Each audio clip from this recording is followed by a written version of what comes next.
Dr. Jonathan Tripp is in great shape. That's why he can run down the hallway just as the music starts. He's right on cue. You see, that's a good thing. There's an old story about the honeymooners where Jackie Gleason missed his cue to come out on stage when the show was done live. So Art Carney sat down and improvised a whole routine where he peeled an orange that he took out of the icebox for 7 minutes and had the audience in stitches. But the orange was good for his health. We should point out, That's right. Back prom- to back to better health. promoting That's it. vitamin C. So you've got a lot to talk about today. I do. In fact, kind of what's ailing you, kind of a topic, because I have a topic that's really about things we usually don't know about ourselves if we have it. Really, Yeah, and so a a little lot of ticking people. time bomb sometimes. It is. In this case, can be as serious as causing heart attacks and strokes and heart failure and things that are pretty threatening. So, as we talk about this topic, I want the listeners to realize that if you have this, you probably don't know it. But if somebody lives with you and especially sleeps with you, they probably could figure it out and help the doctor diagnose it for you and get you out of trouble. So, the topic is sleep apnea. Yeah, It's what's bringing you down. I had when mine was first diagnosed, it was done because you know somebody sleeping in another room thought they heard me. Just I'd make some noise, and then they came in and actually put their hand by my face. And so it was a family member, and at that point, I went to the sleep center, and holy smokes, It was pretty obvious, huh? yeah, it was Yeah. pretty I obvious. mean, to everybody outside of you. Well, of course, you don't know when you're sleeping, obviously. Yeah. No, in fact, this is the thing is sleep apnea is intermittent stopping of breathing. So you actually quit breathing. Sometimes it's as brief as, 10 seconds, but often I've seen in some of the reports I get back on sleep studies, they're not breathing for a full minute, sometimes a minute and a half, and then they take a breath. That's a long time if you've ever been underwater for a minute. That's a long time to hold your breath. And this is happening in severe cases, about every 5 minutes. So out of every 5 minutes, you're not breathing for one of them. That's not great for sleep because your brain won't allow you to stay in deep sleep because it's screaming for oxygen and wakes you up enough that you actually take a big breath and then you start to fall back into deeper sleep and stop breathing again. Mostly, it's also associated with a lot of snoring, right? Frequently it is, not always, but a lot of times the snoring. In fact, I can use my dad as an example because he can't sue me. But his snoring. In fact, great story. I gotta just tell this. We knew my dad snored, but we took a trip in a motorhome. I was newly married, and so we had three couples and one small child in this motorhome. So my parents, my brother and his wife, and their child, and then my wife and myself. And you know, it didn't matter where you were. The motorhome was not big enough to not be rocked all night by Dad snoring. But the deal is he would actually stop breathing, and none of us really got what that meant at the time because I obviously wasn't a doctor. But um, it was later in my residency that I was home for one Christmas, sitting watching TV next to the wall where his bedroom was, and I could hear him snoring. And my brain just picked up on this pattern that he would snore loudly, then softer, softer, softer, pause, 10, 15, 20 seconds. Great big breath, big snore. So many of you probably heard that kind of a pattern in someone that you live with or know. And that is classic severe sleep apnea. So he never would get good sleep. Was, you know, we were trying to diagnose him with depression or all kinds of things, but he says, I don't really feel depressed. I just don't feel right. I don't feel good. I don't feel rested. And finally, when we figured this out, he only tolerated a mask from a CPAP, which is the main machine used to uh, treat sleep apnea. And he says, in 3 hours of being on that machine, I felt 10 years younger the next morning. So even a little bit of oxygen goes a long way in some. But it's not that big of a miracle for everyone. So we need to talk about some of the bigger reasons why we want to know about this. And so the what's the big, bad, and the ugly? That's what I'd call it. And it causes high blood pressure. So if you have high blood pressure and you get checked for sleep apnea, you might be able to reduce that blood pressure without being on medicine. That's a big advantage. I like no medicine. Uh, risk of stroke, heart failure. Heart failure is when your pump isn't strong enough to push the blood through, and so it starts to back up fluid in your lungs and in your legs. Irregular heartbeats, like um, atrial fibrillation, is a circumstance disease. It is a disease. It's a condition that your heart beats very irregularly, and it will cause you trouble with being able to do physical exercise because you get lightheaded. You sometimes some people feel it, some don't. They can feel irregular pounding in their chest, but the lightheadedness, the dizziness, feeling of weakness is what goes along with that. And sleep apnea is a big cause of that. In fact, that's actually what my dad probably died of is atrial fibrillation, probably caused by sleep apnea and heart attacks. Hold on to those thoughts. We've got more coming up with Dr. Jonathan Tripp from Tripp Family Medicine. Right here in Twin Falls, Idaho, we should point out, too, as well. The doctor is talking sleep apnea today and some of the side effects and what you may need to know. Also, you can give us a telephone call if you've got a question or comment on the topic. Coming up in just a few minutes at 736-0300, 736-0300 at 840. It's 18. Dr. Jonathan Tripp in studio with us this morning. Better Health with Tripp Family Medicine. Bill Colley answering the telephones. And it's 8:43. We've got 17. If you've got a comment or question for the doctor, we're talking sleep apnea today and some of the serious health hazards you could have from that. And you may not even know that most people never know they're suffering from it until it actually gets diagnosed. Telephone number 736-0300, 736-0300. You, as you mentioned, you were talking it could hasten death. I mean, this Yeah, is not just a lot of uh, not just being secondary health tired. issues. It Yep. could be quite serious. Yeah, it's hard to believe because it's unknown to the person who has it. So they really struggle with the idea of, well, I'm a little tired, but I'm getting older, or I worked really hard this week, and that's, so what if I snore? Even if they know that they snore, because a lot of people don't even know they snore. In fact, you ask somebody and they'll say, "Well, my spouse knows." They say I do, but I don't know if I do. So sleep apnea is very similar. People say, "Well, wouldn't I wake up and know that I woke up because I was short of breath?" Most never know that they're short of breath. They'll wake up sometimes fully enough that they are aware they're awake. And so they kind of say, well, I guess I got to go to the bathroom. So they get up, 3 or 4 times a night and assume, well, if you're a guy, oh, it must be my prostate. And if you're a woman, it's, well, I guess I just don't have the bladder control I used to have. But a lot of times it has nothing to do with the urinary tract. It's all truly in your lungs and in your brain saying, let's get up. We're not breathing well on this. And so, what does it sound or look like? We talked about the pause in the breathing. You talked about somebody putting their hand near your face. Well, what they were trying to do is see if there's any airflow. Because often when somebody has actually stopped breathing, it's not that their chest doesn't move. Their chest is still trying to pull air in, but the throat has kind of fallen down or closed off the airway as you relax and you sleep. And especially laying on your back seems to really, bring this out. So your throat is acting like a valve and the air can't get in and out. And so that's like being underwater, and your brain says, let's go to the surface, and it does bring you up.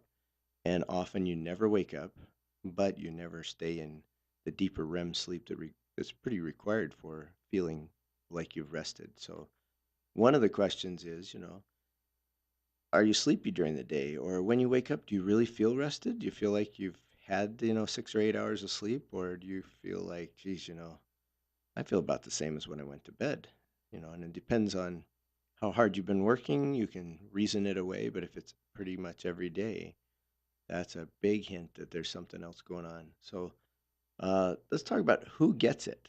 Who gets sleep apnea?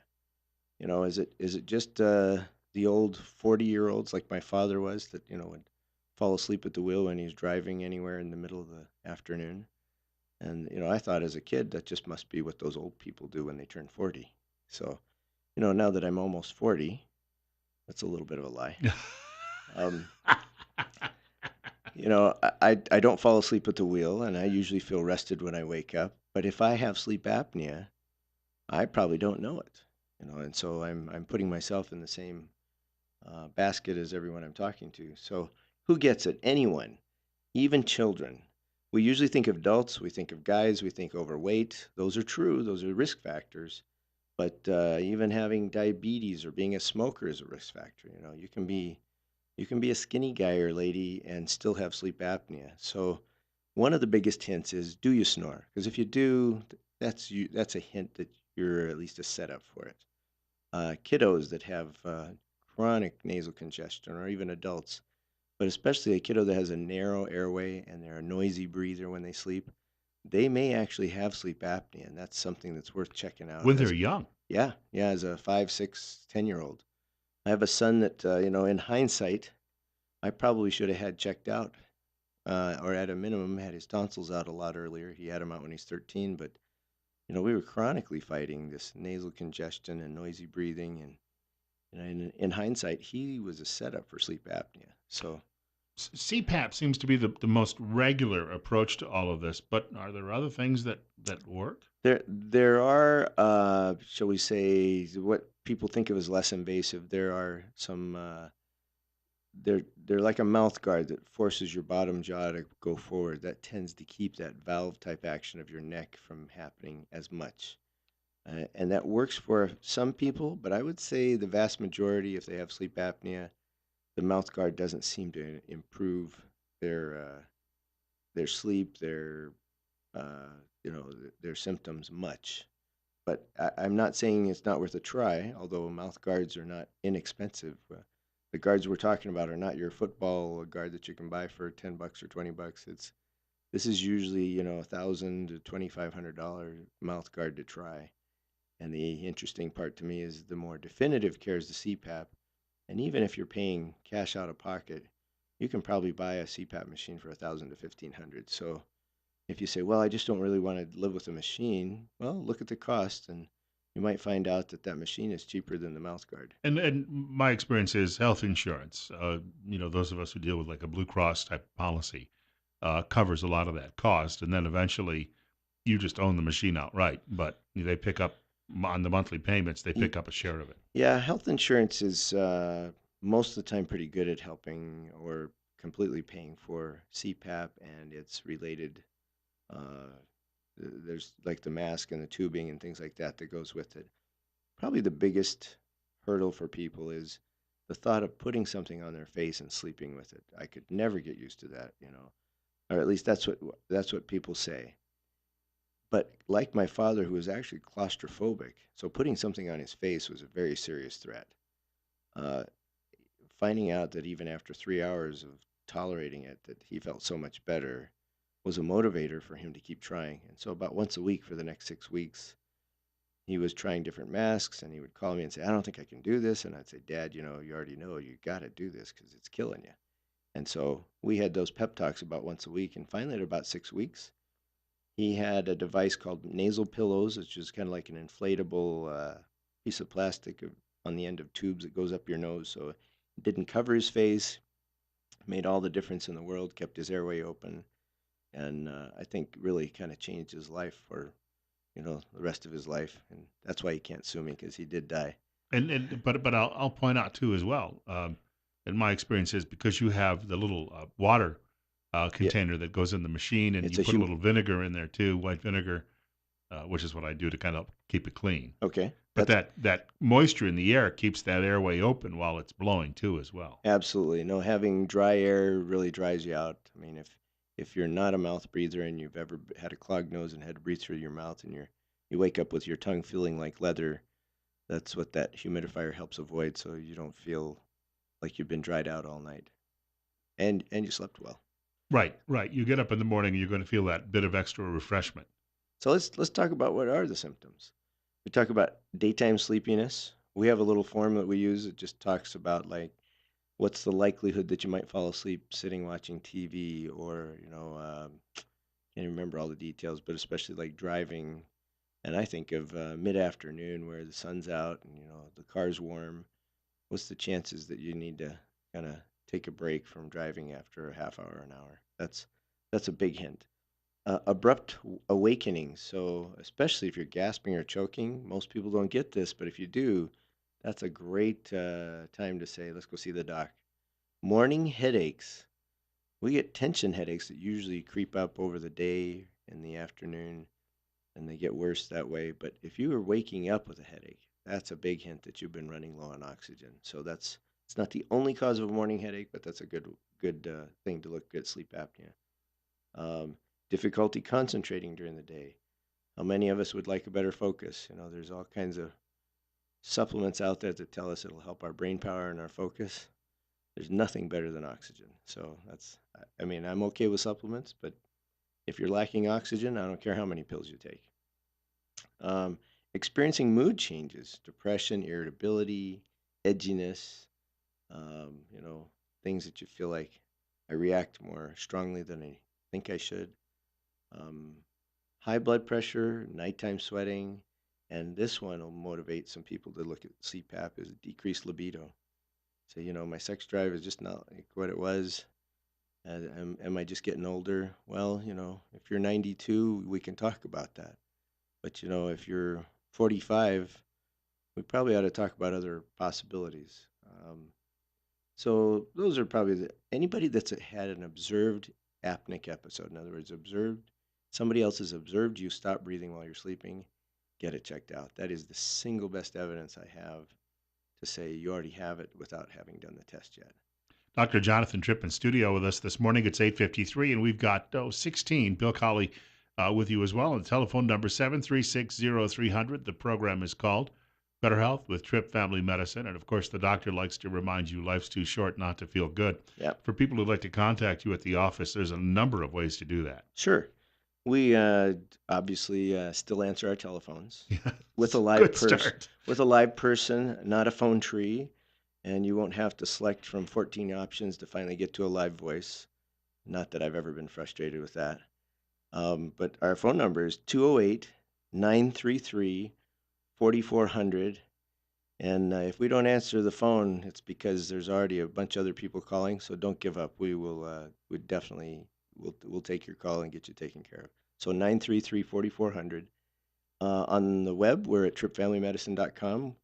We have a new website that we're continuing to grow and develop and has some nice links of information, but also if you want to be a new patient, the new patient paperwork is there that you can print off and fill out and have all done so you don't spend 15 or 20 minutes in the office when your first appointment is. Um, and then Tripp Family Medicine on Facebook is another way to reach us. So happy to do that. And we wanted to point out, talking about sleep apnea today, the thing is that regulation of the brain that goes on in sleep, it has so many other offshoots. Because I know that when I was talking to the doctors about it, when I first went through all the testing, they explained to me it can have it can impact weight control, it can impact testosterone production. There was any number of things they explained to me could be, that are secondarily impacted by all of this. Yeah, if you think of how your brain, not just the brain that we think with, but our pituitary gland, hypothalamus, areas that are in the brain that regulate everything else in our body, hormones from your thyroid to, like you said, testosterone, all of those things are affected when the brain's not functioning well. Uh, it's so, we think about you don't do well if you don't have any blood. Well, why is that? Well, because the blood is taking care of all the combinations of interactions in your body, but one of the biggest things is it's carrying oxygen everywhere. And so if you don't have oxygen, which is what sleep apnea does to you, things are going to get messed up. And, your body is built to work and live through tough times, and sleep apnea is a tough time. And so I have many high functioning people. So this is kind of like if you say, well, I didn't think, George was an alcoholic because he wasn't lying in the gutter. They're a functional alcoholic. We have most people are very functional with sleep apnea, but they're heading towards an earlier death than necessary and a poorer quality of life along the way. That if you can identify this and get it treated, whether it's through weight loss or whether it's through using a CPAP, you're going to live better and live longer. And the other side I was trying to get to is if you want to lose weight and you say, I don't want to be on a machine, I want to lose weight, your motivation, your ability to lose weight actually increases while you're on CPAP. And so a lot of that I think has to do with your mood and your energy level. Got about 45 seconds to go. Is there also a surgical option? There are surgical options. This would be more extreme cases. There used to be a real popular surgery of the throat where the little dangly in the back of your throat called the uvula. They would cut that out and a part of the soft tissue, the soft palate above that. And what they found is after about 2 years, you were right back to the beginning point. And so you had a surgery that changed your throat, hurt, and only bought you about 2 years. So that's probably not the most recommended, but if CPAP is not enough, we're going to need to talk to probably an ear, nose, and throat surgeon to figure out what can we do rather than just let you, ride off into the sunset. Once more, what is the telephone number at the office for people who are tuning in this morning? You betcha. 208 933 4400. And something you don't hear about much from me here is we do cosmetic stuff. We're just barely telling the public about it. So if you want Botox before Christmas, give our office a call. We're doing it this week. You look really good in the family photos. That's right. Or when you're sitting with Santa Claus. Yeah. And that's coming from a doctor with 10 years of experience with Botox and fillers. This is not a new game for me. So experience counts. It does. We want to point out one more hour coming up of Top Story with Bill Colley. We want to thank Dr. Jonathan Tripp for joining us. We'll see him again next week between 8:30 and 9 o'clock. Better Health with Tripp Family Medicine. And, of course, remember, life's too short not to feel good. Got a couple of things we'll share coming up in the next hour. Looks like those folks who are protesting in North Dakota about the pipeline issue, a lot of them could end up as popsicles if they don't take care of their own health fairly soon. Details on the way.